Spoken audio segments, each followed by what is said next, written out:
Hello and welcome to 5 Minute Solution channel. In this video I am going to show you how you can change the Firefox theme. For that, first you have to open Firefox app.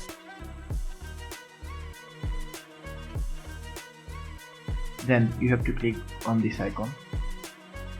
Then you have to go to settings. After that, click on extensions and themes.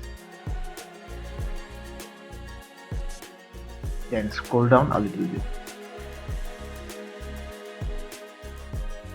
and click on find more add-ons.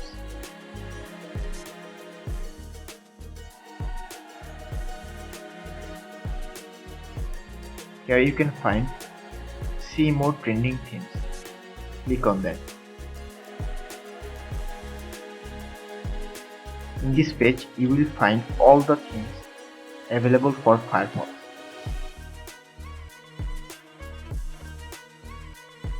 I'm gonna choose this one, so I'm going to click on it